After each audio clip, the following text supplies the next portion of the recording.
I think I heard the T0 was 06:47:44. Did you guys hear that? That's based on the pickup time. So something like that. Something like that, yes. That Yeah. would be in Yeah. UTC, obviously. But folks, just to provide a brief update, 1:47:44 a.m. EST, yes. there you go. Artemis 1 has entered terminal count. We are at less than T-minus 10 minutes away, T-minus 9 minutes now till the launch of Artemis 1. Do we want to walk through real quick what's going to be happening in these next 9 or so minutes? Yeah, I'm actually going to turn that over to Philip. I am getting way too emotional to speak. Well, I think we're need to go get ready to actually for the liftoff. So I'm going to hand it off to Philip, and good luck, everyone. All right, and I'm not gonna. We definitely we only have a few minutes here, but basically, there are not too many milestones or major milestones until T-minus 6 minutes. But at 6 minutes, they'll start pressurizing the tanks in the core stage, and then they will at 4 minutes the core stage auxiliary power units will start. Then they will basically they'll start they'll be pressurizing the core stage tanks. They'll go into this final hydrogen engine bleed about 4 minutes 40 seconds, and basically when we get down to T-minus 6 minutes, you'll start to hear a lot more of these milestones called out. And I think really we just want to we're probably I was planning on just listening to the ground launch sequencer milestones, and hopefully it'll be fairly self-explanatory. If there are any issues, we'll just listen, and we'll try and fill in as we can. But I think at this point, at least my inclination is to just listen to the. We should be hearing mostly just the ground launch sequencer engineer calling out the milestones, and we should probably hear the next one here at the T-minus 6 minute mark. And so I don't know if we have any, if we don't have anything here, but in terms of at the very end, the pre-lift off water will be released about somewhere around 16 seconds before, T-minus 16 seconds. The hydrogen burn igniters, those will be fired at 12 seconds. We'll get the final go for main engine start at 10 seconds, and then the engines will start about just a little bit over 6 seconds before liftoff. And so at that point, things will be going so fast that we'll just be watching. So, but really, we'll hear all these milestones here beginning at T-minus 6 minutes, and hopefully that's all we hear, because that means things are going well. And so we're getting pretty close here to the 6 minute mark in the countdown. And Philip, just to confirm, I mean, this is 6 minutes, 6 minutes. There's not like another hour of built-in holds or anything, correct? That's correct. There are no planned holds from here on down. All right, we're going to keep on listening in. We're listening to the launch loop as well, y'all. For core stage tank pressurization. There we go. So that's the 6 minutes, and so that's what we're doing. Let me just look here. So the next milestone that we should hear would be at the T-minus 5 minute point, and that'll be go for FTS arm. So the flight termination system that will be armed for flight at 5 minutes. And so if I'll try and duck in some of these when we have a little space, but as we get closer to liftoff, we're obviously the events are gonna the pace of events are gonna pick up.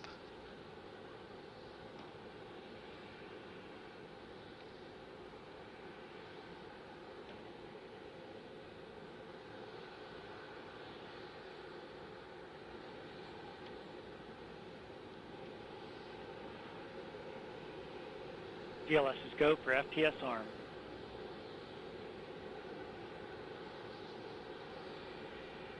Okay, the next milestone will be at 4 minutes 40 seconds here quickly. That'll be go for, I don't know if he's going to say LH2, but go for high flow bleed.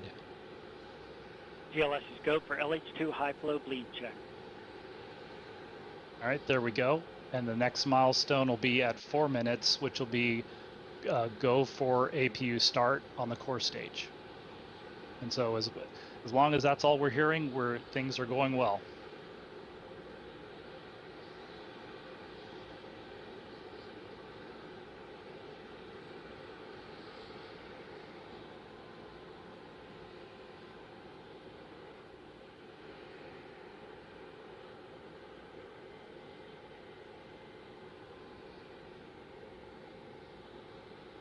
GLS is go for core stage APU start.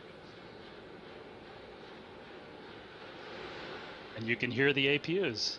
A little bit of chugging from the APUs. I don't know if we'll be able to see the exhaust that's way down at the bottom of the stage. If we have a shot of the engines, we might be able to show a little bit of that. Let me see if I can. I just need to bring up the big picture here.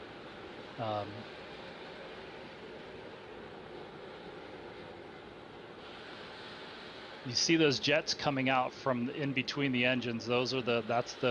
It's cold gas APU exhaust, and those are basically running on a spin start helium system right now. We should be coming up to purge sequence 4. That's the next GLS milestone. GLS is go for purge sequence 4.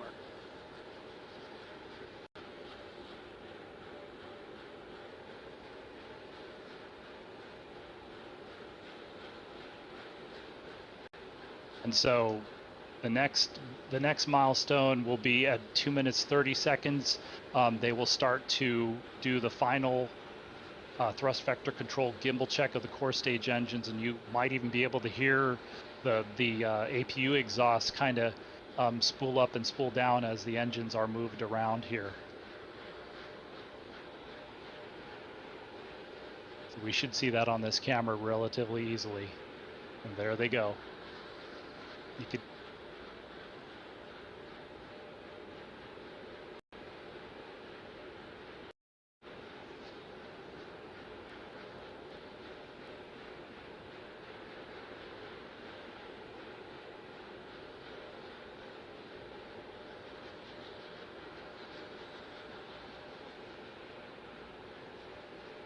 GLS is go for upper stage to internal power. There we go. And so the core stage and the upper stage tanks are being pressurized for flight at this point. The next milestone is at 1 minute 30 seconds. Is go for core stage to internal power, and that's a big milestone. If we go past that point, we won't be able to. We would have to recycle if they have an issue. GLS is go for core stage to internal power. Everything's still go though, so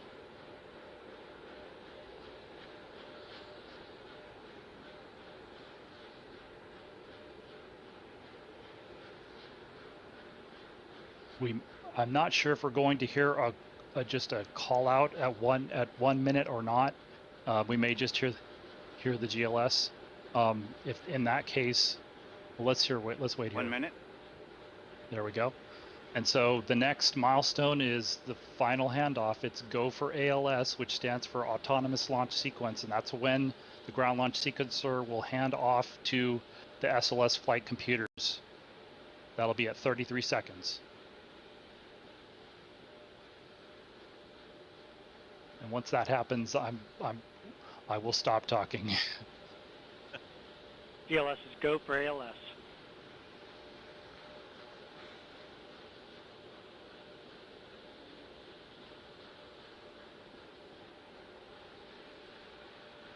$20.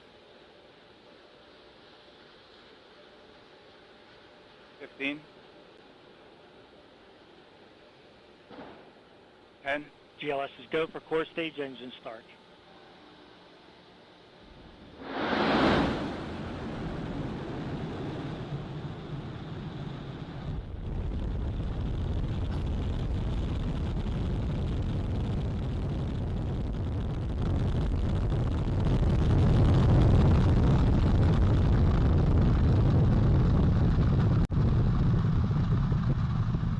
Engines on the core stage and 2 solid rocket boosters now propelling the vehicle at 128 miles per hour. Carrying good flight control on the roll from teams in Mission Control Houston. All good calls so far. Now 30 seconds into the flight of Artemis 1. First milestone will be for the vehicle to pass through max Q at about 1 minute and 9 seconds into launch. This is the greatest period of atmospheric force on the rocket.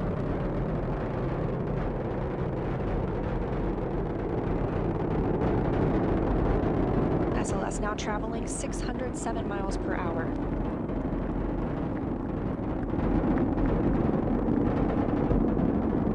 You're looking at 8.8 million pounds of maximum thrust. Quiet here in the loops in Mission Control. 4 core stage engines are throttling down ahead of passing through max Q.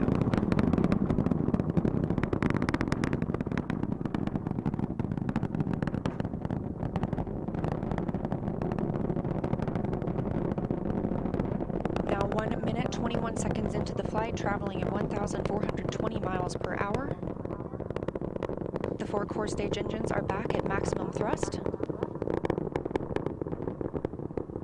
The next major milestone will be for the solid rocket boosters to cut off and jettison at about 2 minutes and 11 seconds into the flight, so about 30 seconds from now.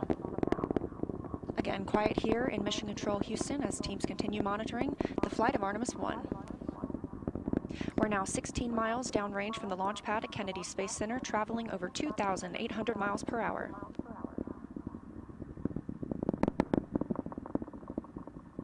Standing by for solid rocket booster jettison and shortly thereafter.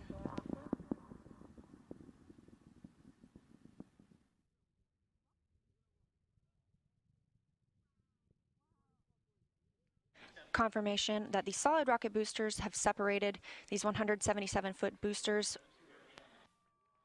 Now the core stage continues to power the flight of Orion, all 4 RS-25 engines firing, traveling over 3,400 miles per hour, 46 miles downrange. 2 minutes and 36 seconds into the flight. Hearing nominal calls here in Mission Control Houston. We've still got 4 good engines on the core stage. Next up, we'll be looking for the service module fairing to separate. This is 3 15 by 15 foot fairing panels, providing structural support, protecting the service module. Those will separate at about 3 minutes and 11 seconds into flight, and very shortly thereafter will be followed by the launch abort system separation. Just over 3 minutes into the flight of Artemis 1, now traveling over 4,060 miles per hour, 83 miles downrange. We just had confirmation that the service module fairing has separated.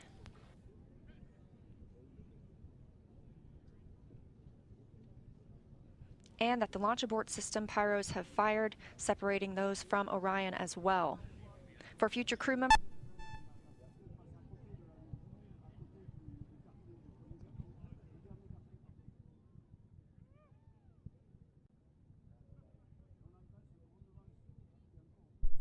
we just heard the call for 3 engine press, meaning if SLS were to lose an engine at this point in the mission, we could still achieve a nominal mission. We would just have an extended main engine cutoff time. However, we still have 4 good engines, all at maximum thrust right now, powering the first flight of Artemis at 5,200 miles per hour, 148 miles downrange.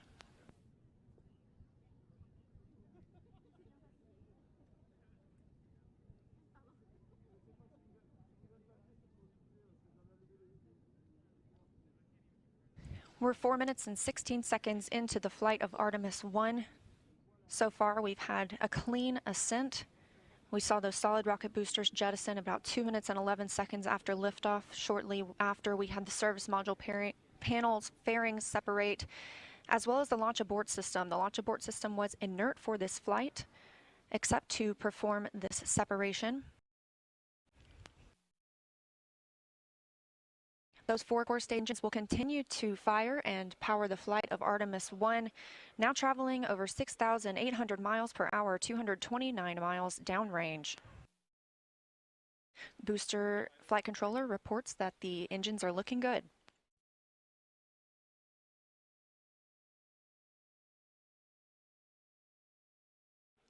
Our core stage main engine cutoff time is about 8 minutes and 3 seconds. We are now at 5 minutes and 11 seconds into the flight, 7,656 miles per hour. Again, 4 good core stage engines, those 4 RS-25 engines. The last time those core stage engines flew, they were taking space shuttles to orbit, and now with upgraded capabilities, they're launching the future of human spaceflight.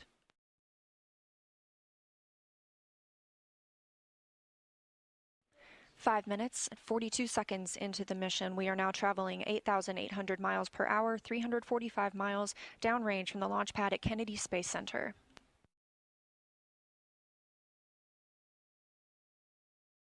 Again, we are anticipating core stage main engine cutoff at about 8 minutes and 3 seconds. And about 10 seconds later, we'll see core stage separation, at which point Orion and the interim cryogenic propulsion stage will be flying free.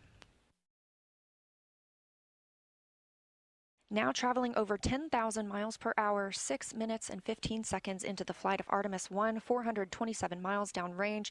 Quiet here on the loops in Mission Control Houston. Teams continue to monitor this first flight.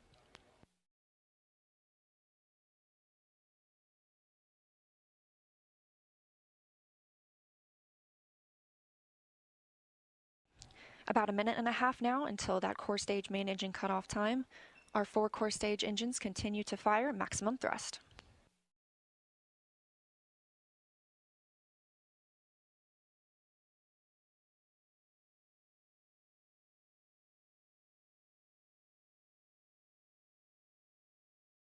Coming up on 7 minutes since launch today, now traveling over 12,800 miles per hour, 563 miles downrange. Again, still quiet here in Mission Control Houston.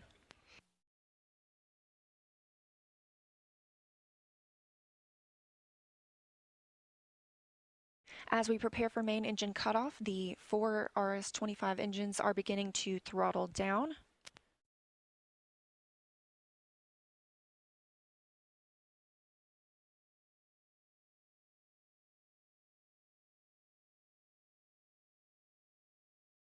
"30 seconds now until core stage main engine cutoff. All 4 engines continue to throttle down.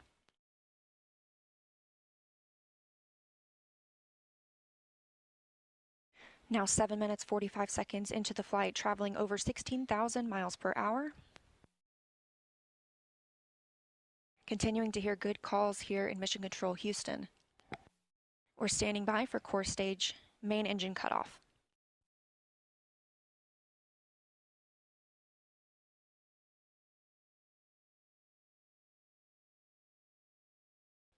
And we have confirmation of core stage main engine cutoff. Orion is now in Earth's orbit. The flight dynamics officer reports that we have a nominal main engine cutoff. And we just heard the call for core stage separation. That means Orion and the interim cryogenic propulsion stage are now flying free from the core stage of the Space Launch System. The next milestone will be solar array deploy approximately 18 minutes after liftoff. But before Orion stretches its wings, let's check back in with our friends at Kennedy Space Center and hear all about what it was like to hear the rocket roar off the launch pad. Megan and Kayla, I've got to hear all about it. Well, I don't think we're Megan and Kayla here, but they do have friends at Kennedy Space Center. Let's see if we can't get Hayden and Philip back into commentary. That was Is nuts. everybody still here? I am. That was nuts. Admittedly a mess, but so yeah, folks, Orion is on its way to the moon. Artemis 1 is on its way to the moon, as you saw there, SLS, the Space Launch System, beautifully and successfully lifted off of Launch Complex 39B at the Kennedy Space Center in Florida. It appeared to be a clean ascent. SRB burnout and separation was beautiful. It looked very clean. And as we saw there, all indications show that separation of the core stage from the interim cryogenic propulsion stage were good. So let's see if we can't check in, Hagen, with the folks out in the field. Yeah. I know we heard I'm from ready Jack to hear Chris G. briefly. I think Chris G is going to be coming back in. I want to Chris hear. G is here. He's getting on comms. He is. I think he's composing himself. That was. Yeah. The sound. The sound was almost scary for a moment there. It went. We're on our way to the moon. Congratulations to NASA. I'm working on a video right now. The emotions at the press site were utterly insane. I mean, people were expressing happiness and elation at launch like I've never I've never heard or felt at any other launch that I've ever attended or witnessed. I'm just kind of wow. What I a think we're all what in a a state of vehicle. shock right now. What a vehicle! What a launch! How Chris, great was that? Chris, I want to hear from you. You've been waiting for this day for over a decade. How was it? Everything you I can. wanted it to be. It was everything I wanted it to be. Oh my gosh, when the boosters lit, that was just, oh my gosh, when the boosters lit and they did their overpressure thing on the back end, and just the sound, the light, I mean, it was everything I remembered and more, and it was an incredible start to this 26-day mission, and no one can say that SLS doesn't work.